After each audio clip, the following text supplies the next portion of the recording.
क्या आप जानते हैं भगवान शिव के रहस्यमय अवतारों के बारे में? तो चलिए जानते हैं।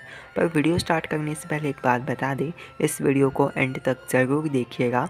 और साथ ही साथ अगर आपने the secret forms of Lord Shiva हमारा लास्ट वीडियो नहीं देखा है तो उसे भी जाकर देख लीजिएगा। तो चलिए शुरुआत करते हैं आज की वीडियो के लिए। स्वागत है आपका हमारे चैनल साइबर स्पिरिचुअलिटी में। तो चलिए शुरुआत करते हैं। बेसिकली हम सभी जानते हैं कि भगवान शिव आदि और अनंत है और साथ ही साथ अनंत है उनकी कहानी। और इसी तरीके से भगवान शिव अनेकों अवतारों में धरती की रक्षा के लिए धरा पर आते हैं और जगत का कल्याण करते हैं। आज हम भगवान शिव के 3 अवतारों के बारे में बात करने वाले हैं। तो चलिए आरंभ करते हैं हमारे वीडियो के लिए। भगवान शिव का प्रथम अवतार मार्तंड मल्हार। जब धरती पर मणिमल्ला नाम के 2 असुरों ने आतंक मचा रखा था, तब धरती के उद्धार के लिए भगवान शिव मार्तंड भैरव के रूप में धरती पर अवतार लेते हैं। हम सभी जानते हैं कि शिव अपनी शक्ति अपनी पार्वती के बिना अधूरे हैं और इसी तरीके से माता आदिशक्ति माता पार्वती भी माता पार्वती महायसा के रूप में धरती पर अवतार लेती है। माता महायसा, इनसे जुड़ी एक रहस्यमय कहानी है। जब समुद्र मंथन के वक्त भगवान विष्णु ने अपना मोहिनी रूप धारण किया था, तब शिवजी देवी मोहिनी की सुंदरता के ऊपर मोहित हो चुके थे। तब भगवान शिव ने देवी मोहिनी के समक्ष विवाह का प्रस्ताव रखा और तब देवी मोहिनी ने कहा कि अवश्य ही वो आने वाले अवतार में उनकी पत्नी बनेंगी। और इसी के साथ माता पार्वती देवी मोहिनी की सुंदरता का अंश लेकर धरती पर अवतार लेती हैं, जो कि महायसा कहलाता है। वास्तविकता में देवी महायसा भगवान विष्णु का अवतार देवी मोहिनी और माता पार्वती का सम्मिलित स्वरूप है।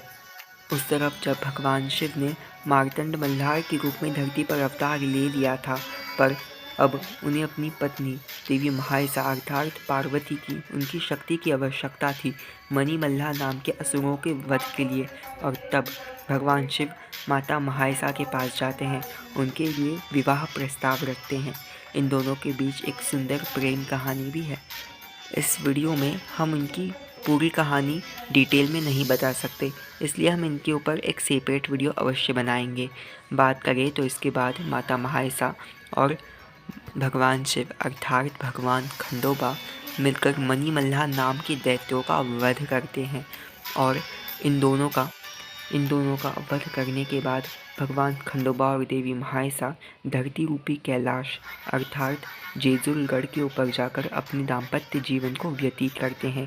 भगवान शिव की इस रूप में एक और पत्नी थी। बात करें तो माता बानाई अर्थात भगवान खंडोबा की दूसरी पत्नी देवराज इंद्र की पुत्री थी और साथ ही साथ इंद्र की पुत्री होने से पूर्व वो पिछले जन्म में माता पार्वती की एक सखी भी थी, जिन्होंने भगवान शिव को प्राप्त करने के लिए तपस्या की थी, जिसके बाद खंडोबा रूप में भगवान शिव उनसे विवाह करते हैं। भगवान शिव अपने खंडोबा स्वरूप में मार्तंड मल्हार भैरव का अवतार कहलाते हैं।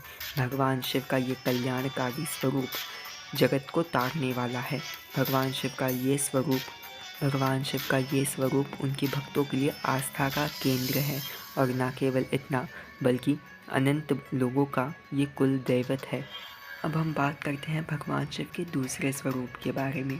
भगवान शिव का ये दूसरा अवतार भगवान शरभ के बारे में। भगवान शिव का ये शरभ अवतार उन्होंने तब लिया था जब भगवान विष्णु ने अपना नरसिंह अवतार लिया था। इस कथा के अनुसार जब भगवान विष्णु ने भक्तों की रक्षा के लिए और दुष्टों के विनाश के लिए अपने भक्त प्रहलाद के समक्ष हिरण्यकश्यप के वध के लिए अपना नरसिंह अवतार लिया, तब उस अवतार में उन्होंने हिरण्यकश्यप का वध किया और भक्त प्रहलाद की रक्षा की।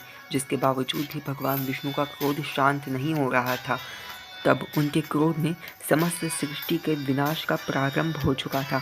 तब सृष्टि की रक्षा के लिए महादेव धरती पर अवतार लेते हैं और इस शर्व स्वरूप में भगवान महादेव सिंह, गरुड़ और मानव इन सभी का सम्मिलित स्वरूप था। भगवान शर्व अवतार ने तब भगवान विष्णु का क्रोध शांत करने के लिए उनके साथ युद्ध किया। उन दोनों का युद्ध घमासान हुआ। इस युद्ध में सृष्टि के ऊपर हाहाकार मच गया। हर किसी को लगने लगा कि अब तो सृष्टि का अंत निश्चित है, क्योंकि हरि और हरा भगवान विष्णु और भगवान शिव एक दूसरे के आमने सामने थे। तब अंत में भगवान शरभ ने भगवान विष्णु की छाती के ऊपर अपने पंजों को रख के उनके क्रोध को शांत किया और भगवान विष्णु को ये एहसास दिलाया कि वो तो सारी सृष्टि के पालन करता है और उन्हें अपने क्रोध पर अब नियंत्रण पाना होगा। तब भगवान विष्णु का क्रोध शांत होता है और वो अपने नरसिंह अवतार से अब अपने वास्तविक स्वरूप भगवान विष्णु के स्वरूप में आ जाते हैं। और इसी के साथ साथ भगवान शिव भी अपने शरभ अवतार से अपने वास्तविक शिव स्वरूप में आ जाते हैं और इसी तरीके से भगवान शिव अपने शरभ अवतार में सृष्टि की रक्षा करते हैं। भगवान शिव और भगवान विष्णु एक ही है और इन दोनों के बीच एक महाअवतार आता है। तो चलिए जानते हैं इस अवतार के बारे में भी। भगवान शिव का ये अवतार हरिहर अवतार कहलाता है, जिसमें भगवान विष्णु और भगवान शिव दोनों एक दूसरे को पूरा करते हैं। पर अब हम बात करते हैं हमारे तीसरे अवतार के बारे में। तो चलिए जानते हैं भगवान शिव के सर्वोच्च स्वरूप के बारे में। भगवान शिव का ये स्वरूप सर्वोच्च स्थिति को दर्शाता है। ये स्वरूप भगवान शिव का सर्वोच्च अवतार है। भगवान शिव का दक्षिणामूर्ति स्वरूप, जब सनकादिक ऋषियों को ज्ञान प्रदान करने के लिए भगवान शिव ने इस स्वरूप को धारण किया था। ये स्वरूप भगवान शिव का ज्ञान प्रदान करने वाला स्वरूप है।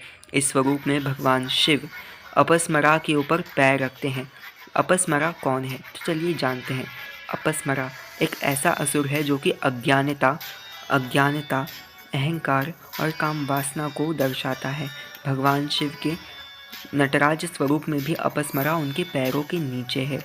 ये अपस्मरा असुर अज्ञानता को दर्शाता है और भगवान शिव ये दर्शाते हैं कि हमें अज्ञानता, काम वासना और अहंकार, क्रोध, इन सभी चीज़ों को अपने अंदर हरा कर ज्ञान की ओर बढ़ना चाहिए।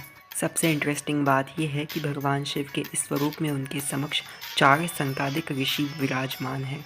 भगवान शिव बिना किसी शब्द का उपयोग किए केवल ध्यान के माध्यम से उन्हें ज्ञान प्रदान करते रहते हैं। भगवान शिव इस स्वरूप में वट वृक्ष के नीचे विराजमान है। भगवान शिव का ये स्वरूप ज्ञान को प्रदान करने वाला है।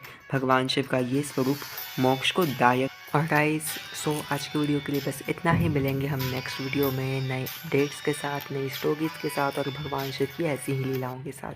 आज हमने भगवान शिव के खंडोबा अवतार, शरभ अवतार, दक्षिणामूर्ति अवतार और भगवान शिव के हरिहर स्वरूप के बारे में छोटी सी टिप जानी।